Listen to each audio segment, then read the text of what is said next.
ከኛ መሃል በሀብቱ ምክንያት ወይ በስልጣኑ ምክንያት ወይ በመንግስት ስራው ምክንያት ወይ በትምህርቱ ምክንያት መንፈሳዊ ሆኖ መታየት የማይፈልግ ሰዋል። ከቢሮ ወጥተው የት ነው የምትሄጂው ሲባሉ ቤተክርስቲያን ላለ ማለት እዚህ ደረስ ብዬ መጣሁ የሚሉ ሰዎች ማተባቸውን ለማሰር የሚያፍሩ። አሁን እግዚአብሔር በእኛ ሳያፍር እኛ በእግዚአብሔር ማፈር አለብን? ማንም ያሳፍረው ከኛና ከሱ። እሱ ለእኛ እርቃኑን ለመሰቀል ሳያፍር እኛ ለማማተብ እናፍራለን። ሰው ፊት ጸልዮ ለመብላት የሚያፍሩ አሉ ከኛ መሃል። ግራ ቀኝ አይቶ ልክ ኒቆዲሞስ ግራ ቀኝ አይቶ በሌሊት እንደመጣ በፍጥነት የሚያማትቡ ወጣቶች አሉ ሰው ሳያያቸው። እናፍራለን። መስሪያ ቤታቸው ላይ ስለ ሃይማኖታቸው እንዲታወቅ የማይፈልጉ እየጾሙ ብሉ ሲባሉ አይ ቆይ ትንሽ ቆያለሁ በኋላ በላለሁ ወይ በልቼ መጣሁ የሚሉ ከትትና አንጻር ከማፈር አንጻር ሲሆን ነው እግዚአብሔር የሚያዝ። ያው ጾም ነው ተናገርከው አልተናገርከው ክርስቲያን ከሆንክ አንድ ነው ለሁላችን። የሚፈራ ሰው አለ ሰጥቶ የሆነ በጎ ነገር ቤተክርስቲያን ውስጥ እየተሳተፈ ግን ሌላ ቦታ ያለውን ነገር የሚያበላሽበት መንፈሳዊ ሆኖ መታየት የማይፈልግ በተለይ ወጣትነት ላይ ይፈተናል። ጓደኞቹ እንዳያሾፉበት ስንት ወጣት ወደ እግዚአብሔር እየመጣ ወደ መንፈሳዊ ቦታ እየመጣ የሚሸማቀቅ ወጣት አለ። ሲዘምር እንዳይታይ ክህነት ተቀብለው የሚፈሩ ወጣቶች አሉ። ዲያቆን ነኝ ለማለት ገና ነው ለዓለም በዓለም ፊት ሞገስ እንዳያጡ ማለት። ይሄ የኒቆዲሞስ የመጀመሪያው ፈተና ነው። እንዲህ ያለ ፈተና ያለብንን ኒቆዲሞስን ያበረታ አምላክ ሁላችንን ያበርታል። የዮሐንስ ወንጌል ላይ ኒቆዲሞስ 3 ነው የተጠቀሰው ብያቸዋል። ስንቴ? የመጀመሪያው አሁን የነገርኳችሁ። ሁለተኛ ኒቆዲሞስን የምናገኘው የዮሐንስ ወንጌል ምዕራፍ 7 ላይ ነው። የዮሐንስ ወንጌል ምዕራፍ 7 ላይ ኒቆዲሞስ ለሁለተኛ ጊዜ የዮሐንስ ወንጌል ላይ ስሙ ተጠቅሷል። ምን አደረገ መሰላችሁ? እየሰማችሁ ነው? ኒቆዲሞስ ከመምጣቱ በፊት አይሁድ ወታደሮች ጲላጦስ የሰጣቸው ሮማውያን የሰጧቸው የቤተ መቅደስ ጠባቂ ወታደሮች አሉና እነዚህን ወታደሮች ጠሩና ሂዱና የናዝሬቱን ኢየሱስን አስራችሁ ይዛችሁልን ነው አሏቸው። እሺ ብለው ወታደሮቹ ሰይፍ ይዘው ቆመጥ ይዘው መብራታቸውን ይዘው ሰንሰለት ይዘው ሄዱ። ማንን ሊያመጡ? ክርስቶስን። ከዛ ጌታችን የሚያስተምርበት ቦታ ሲደርሱ ጌታ እያስተማረ ነው። ክርስቶስ የሚያስተምረው በሺህ የሚቆጠር ሕዝብ ነው። ቆሞ እያስተማረ አዩት። ወታደሮቹ ምን አሉ? በቃ ትምህርት እያስተማረ ነው ይጨርስና ከትምህርቱ በኋላ አስረን ይዘነው እንሄዳለን ብለው ቁጭ አሉ ወታደሮቹ። ከኔ ጋር ናቸው? ማን ሲያስተምር? አሁን ይገርማችኋል። ጌታችን እያስተማረ እያለ እነዚህ ወታደሮች ቁጭ ብለው አፋቸውን ከፍተው ሲማሩ ለምን እንደመጡ ረሱት። ለምንድን ነው የመጡት? ረሱት። የክርስቶስ ትምህርት እኮ ያስረሳል። እንኳን የጌታ ትምህርት የእኛን ኃጢአተኞቹን ትምህርት ይኸው እየሰማችኋል። ክርስቶስ ሲያስተምር ብንገኝ እንዴት ነበር የሚሆን? የእሱ ቃል እኮ የራሱ የእግዚአብሔር ቃል ነው። በነገራችን እግዚአብሔር ራሱ ሲናገር ማለት ምነው አሁን የሞላው ዓለሙን የሞላው ድምፅ መቅረጫ ቪዲዮ መቅረጫ ምነው በዛ ጊዜ በኖረ ኖሮ ብለዋል አቡነ ሽኖዳ። የጌታን ድምፁን በሰማ ነው ኖሮ። የእሱ ድምፅ እኮ ይሰራል። አልዓዛር ውጣ ሲል የሞተው ይወጣል። የሚሰራ ቃል ነው። የራሱ የአምላክ ቃል ነው። ክርስቶስ ሲያስተምር ሰዎች ያሉበትን አያውቁ እና እነዚህ ወታደሮች ቁጭ ብለው ተመስጠው የጌታን ትምህርት ሲሰሙ አሉና ትምህርቱ ሲያልቅ ጌታ ሲያሰናብት ወደ ቤታቸው ሄዱ። ምን ሊያረጉን የመጡት ብያቸዋል? ሊይዙት ነው። ጸሐፍት ፈሪሳውያን ሳያዋቸው ከነሰንሰለታቸው መጡ። እንዴ የታል አሏቸው። ምኑ አሉ። እንዴ ይዛችሁት ኑ ብለን አይደል የላክናችሁ ሲሏቸው ምን አሉ? እኛ እንደዚህ ያስተማረ ሰው አይተን አናውቅም፣ እንዲህም ተምረን አናውቅም፣ እንደሱ ያስተማረ የለም። ይህን ጊዜ አይሁድ በጣም ተበሳጩና ምን አሉ መሰላችሁ? አይ እናንተ የሱን ትምህርት የወደዳችሁት እኮ የሱ ትምህርት ጥሩ ሆኖ ሳይሆን እናንተ ስላልተማራችሁ። እስቲ ከተማረ ሰው አንድ ሰው ቁጭ ብሎ የጌታን ትምህርት ሲማር ሰምታችኋል? አንድ ሰው እናንተ እኮ መሐይም ስለሆነ ስላልተማራችሁ። አንድ የተማረ ሰው እንደው እሱ እግር ስር ቁጭ ብሎ የተማረ ሰው አለ አሉ? አለ? የለም። ኒቆዲሞስ። ይገርማቸዋል። ኒቆዲሞስ እዛ ቆሟል። ይሄ ወሬ ሲወራ እዛ ቆሟል። አንድ የተማረ ሰው አለ ሲሉ እኔ ያለው እንዳይል ፈራ። የተማረውም በስንት ሰዓት ነው ብያቸዋል? በሌሊት ነው። ሚስጥር ሊያወጣ ሆነ አይደለ? ዝም እንዳይል ደግሞ ከበደው፣ ጨነቀው ኒቆዲሞስ። ከዛ ምን አለ መሰላችሁ? እዚህ ላይ ሐሳብ ልስጣል። እጁን አወጣ። ምንድን ነው የምትለው አሉት። ያስተማረውን ሳንሰማ የተናገረውን ሳናይ እንፈርድ ዘንድ ሕጋችን ይፈቅዳሉ ያለ። ያስተማረውን ምን አላልን? ወታደሮቹን የሰሙት አይደል? እኛ ሳንሰማ ለምን እንፈርዳለን አላውን ኒቆዲሞስ። ይህን ሲል አንተ አልተማርክም እንዳይሉት የተማረ ሰው አይሁድ ምን አሉ? እስቲ ሕጉ ምን እንደሚል እንመርምር አሉና ስብሰባው ተበተነ ይላል። ኒቆዲሞስ ስብሰባውን በተነው። አይገርማችሁ? ደፍሮ መመስከር አይችልም፣ ቢያንስ ስብሰባውን በተነው። አሁን የምነግራችሁ አንዳንዴ የምትሰሩበት መስሪያ ቤት ላይ የምትሉበት ቦታ ላይ ሰዎች በሃይማኖት ጉዳይ የማይሆን ነገር አይናገሯችሁ። ከቻላችሁ መልስ ስጡ፣ ካልቻላችሁ ስብሰባውን በትኑት። መበተን ያቅታችኋል? ይሄ እኮ ቢሮ ነው፣ የሥራ ቦታ ነው፣ ምንድን ነው የምትበጠብጠው ማለት አትችሉ እንዴ? አንቀጽ እንትን ላይ እኮ እንዲህ ይላል፣ ሰራተኛ መብት ቁጥር እዝባር ምናምን ላይ ማለት ያቅታችኋል?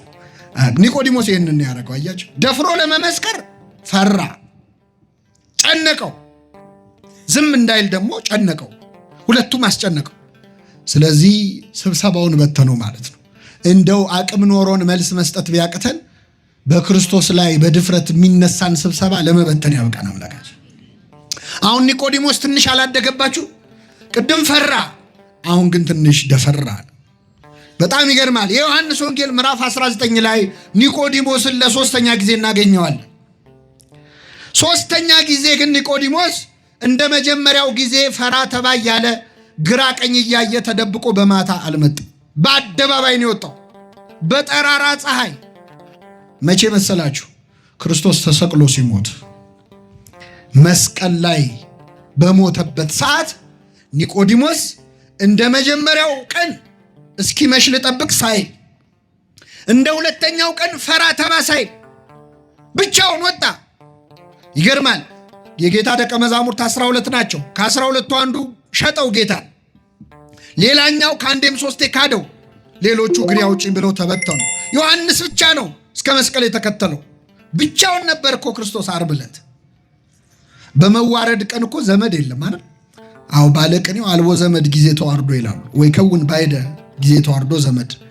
በመዋረድ ቀን ዘመድ የለም፣ ባዕድ ነው ዘመድ የሚሆነው። እነዚህ ሐዋርያት በበላበት የበሉ ባደረበት ያደሩ፣ የቃሉን ትምህርት የእጁን ታምራት ያዩ፣ ሙት ሲያስነሳ ቆመው ያዩ፣ አሳና እንጀራ አበርክቶ ሲያበላ ያስተናገዱ የበሉ፣ ውሃን ወይን ሲያደርግ የጠጡ ሐዋርያት ዓርብ ዕለት አልነበሩም። ብቻውን ነበር ክርስቶስ፣ ብቻውን ነበረ። ማንም ደፍሮ ለሱ የመሰከረ አትንኩት ያለ አንድም ሰው አልነበረ። ይህን ቀን ብቻውን እያለ ግን ኒቆዲሞስ ወጣ። ይገርማቸዋል። ጌታ ሆይ እንደ በፊቱ አላፍርብህም አለ። እንደ በፊቱ በሌሊት አልመጣም፣ እስኪመሽ አልጠብቅም ብሎ ከሌላ እንደሱ ካመነ የአርማትያ ሰው ዮሴፍ የሚባል ነበር። ቅድም የመጀመሪያ ወንጌል ስናነብ መምህር ሆይ ከእግዚአብሔር ዘንድ ተልከህ እንደመጣህ እናውቃለን ያለው። ምን እንላለን? ስለዚህ ብዙ ናቸው ተደብቀው የሚያምኑ በክርስቶስ። ዮሴፍ ዘአርማትያም አንዱ ነው። ስለዚህ አብረው መጡ። ክርስቶስ በ3 ሰዓት ነው የሞተው። በነገራችን ላይ መስቀል ላይ ተሰቅሎ ወዲያው የሞተ ጌታ ብቻ። ሌሎች ይቆያሉ። እግራቸው ተሰብሮ መተንፈስ ሲያቅታቸውን የሞቱት የግራና የቀኝ ወንበዴዎች። ሌሎቹ እንደውም ሰንበት ካልሆነ 3-4 ቀን መስቀል ላይ ተሰቅለው ካሁን ሞቱ እየተባለ እየተጠበቁ ይከርማሉ። ክርስቶስ ግን በ3 ሰዓት ነው የሞተው። ጲላጦስ ራሱ ገረመው። ከመቼው ሞተ አለ። ከመቼው ሞተ አለ። ለምን ቶሎ እንደሞተ ታውቃላችሁ? 6666 ጊዜ ተገርፎ ኃይሌ እንደ ገል ደረቀ እንዳለ ክርስቶስ ደክሟል፣ ዝሏል። ምክንያቱም ተገርፏላ። የተገረፈው እኮ ክርስቶስ እኛ ለቡሄ በምናጮኸው ጅራፍ አይደል። ሮማውያን የሚገርፉበት ጅራፍ እሾህ ያለበት እኮ ነው ጅራፉ ራሱ። ሚስማር ያለበት የሾሉ አጥንቶች ያሉበት። ሰውነት ላይ ካረፈ በኋላ ስጋ እየነጨ የሚነሳ። አንዳንዴ ስጋውን ነጭተው ድጋሚ ሊገርፉት ሲሉ ስጋውን አራግፈው ነው ከዛ በኋላ የሚገርፉት። የስቃይ ቀን ነበር። ስለዚህ በ3 ሰዓት ውስጥ መስቀል ላይ ስጋ የተሰቀለ እኮ ነው የሚመስለው። ባየነው ጊዜ እንወደው ዘንድ ደም ግባት የለውም መልክና ውበት የለውም ነው የሚለው እኮ። መልክና ውበት ብቻ አይደለም መልክም አልነበረው። ሲያዩት አይመስልም፣ ተሸፍኗል በደም። በዛ ሁኔታ ላይ ያለ ዮሴፍ እና ኒቆዲሞስ ተነሱ። ኒቆዲሞስ በቃ ማታ እስኪመሽ አልጠብቅም አለ። ዛሬ ነው በአደባባይ እምነቴን የምገልጸው። ይገርማል። እንዴት አይነት ጻድቅ ነው ኒቆዲሞስ! ሐዋርያ በፈሩበት ቀን ደፈረ። ስልጣኔ ገደል ይግባል፣ ሀብቴ ለዚህ ቀን ካልሆነ ለምን ይሆናል? ወጣ በአደባባይ። ልብ አድርጉ፣ ክርስቶስ አይቶ ሊታዘበው የማይችልበት ቀን እኮ ነው ያቀናል። ክርስቶስ ሞቷል እኮ አይደል? እንደው ሲያየኝ ያዝንብኛል እንኳን ሊል አይችልም፣ ሞቷል። በሞተ ሰዓት ሐዋርያ ሆኖ ተነሳ ኒቆዲሞስ። ከዮሴፍ ጋር ተነስተው ወደ ጲላጦስ ሄዱ ይላል። የኢየሱስን ስጋ ለመኑት ይላል። እስኪ በሉ የኢየሱስን ስጋ ለመኑት። የክርስቶስን ስጋ ለመለመን ያብቃል። ለሁላችን ስጋውና ደሙን ይስጠን። እነሱ የለመኑት ጲላጦስን ነው፣ እኛ የምንለምነው እሱን ራሱን ነው፣ ባለቤቱ። ስጋህን ደምህን ስጠን ለስርየት እንዲሆነን እያልን።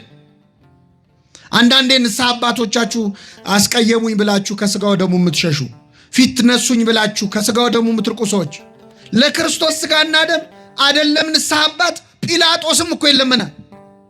ጲላጦስን ለመኑት ስጠን ስጋውን ብለው። እንዴት አይነት ጻድቅ ሰው ነው! ደጅ የማይጸናው ኒቆዲሞስ፣ ባለጸጋው ኒቆዲሞስ ለጌታ ስጋ ሲሆን ግን ደጅ ጸና። ስጠኝ እባክህ አለ። ፈቀደላቸው። ደብዳቤ አጽፈው መጡ። ከመስቀል አወረዱት።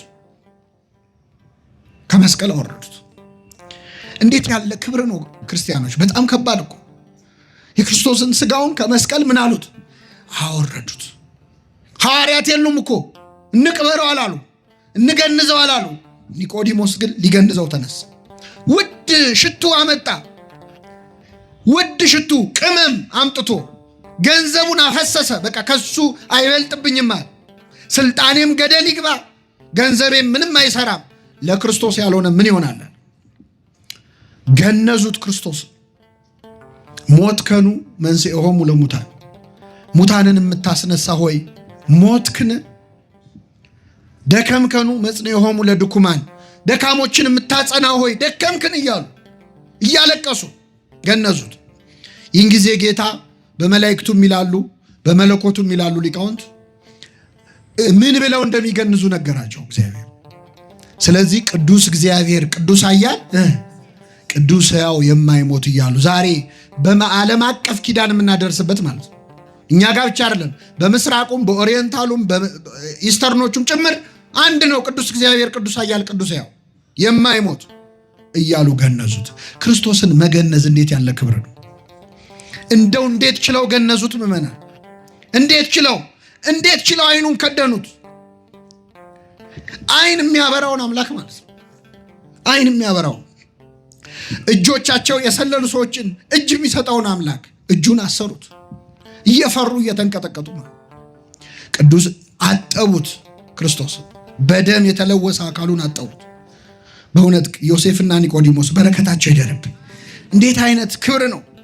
ስቃይ እኮ ነው ያቀን፣ ፈተና ያለበት ነው፣ የሚያሳስር ነው፣ የሚያስገድል ነው። እሱም ገንዘን እንሙታሉ። ከሱ አይበልጥማ። ክርስትና ማለት ይሄ ነው። ይኸውላችሁ ማደግ ማለት ይሄ ነው። የሕግ መምህር በረከት ይሰጣል። ወየሐውር እምኃይል ውስተ ኃይል፣ ከኃይል ወደ ኃይል ይሄዳል። ኒቆዲሞስ ነው የሕግ መምህር ኒቆዲሞስ።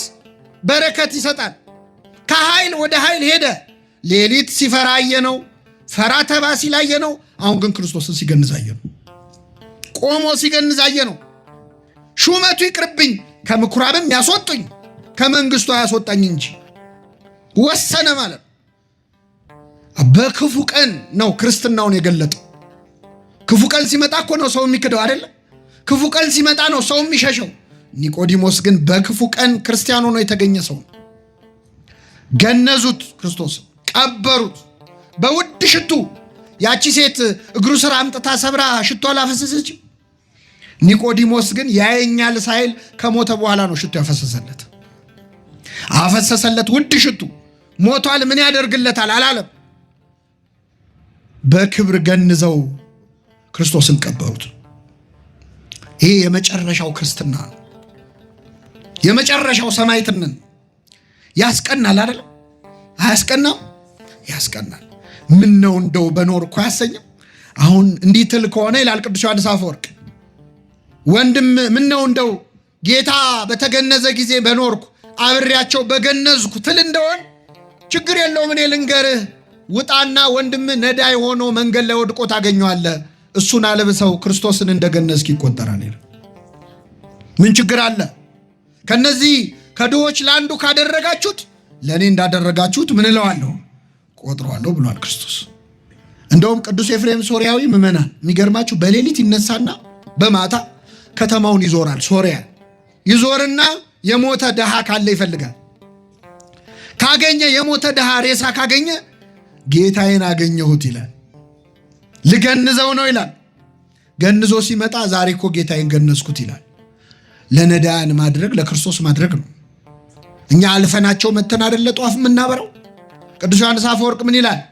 ድሃው እየለመነ ረግጠው መቅደስ ውስጥ ገብተህ ሻማ ብታበራ ያበራኸውን ሻማ የድሃውን እንባ ያጠፋዋል ይላል። ቤታችን ያስቀመጥነው የማንለብሳቸው ልብሶች እኮ የወንድማችን ልብሶች ናቸው። አልብሰው አውጣና ክርስቶስ እርቃኑን ሆኗል። ዮሴፍን ኒቆዲሞስን መሆን ከፈለግ ቤት ውስጥ ያለህን አንድ የተረፈን ነገር አውጥተህ ለወንድም ስጠው። በልተህ ጠገብኩ ብለህ የምትደፋው ምግብ የወንድምህ ራት ነበረ። ዛሬ ጠግቦ ያድር ነበር ወንድምህ፣ ባይጠግብም አመስግኖ ያድር ነበር። ዮሴፍን ኒቆዲሞስ መሆን የሚፈልግ ሰው ከጎኑ ያሉትን የክርስቶስ ምሳሌዎችን ከረዳ ማንን እንደረዳ ይቆጠራል? እግዚአብሔርን፣ ክርስቶስ። ስለዚህ ኒቆዲሞስ በሶስት ደረጃ ነው። መጀመሪያ ወጣኒ ነበር፣ ጀማሪ ነበር፣ ፈሪ ነበር። ሁለተኛ ላይ ፈራ ተባ የሚል ነበር። ሶስተኛው ላይ ግን ሞት ቢመጣም ሰማዕትነት ድረስ ክርስቶስን ለማገልገል የወሰነ ነበር። እንደ ኒቆዲሞስ የሚያድግ ክርስትና ይስጠን ለሁላችን።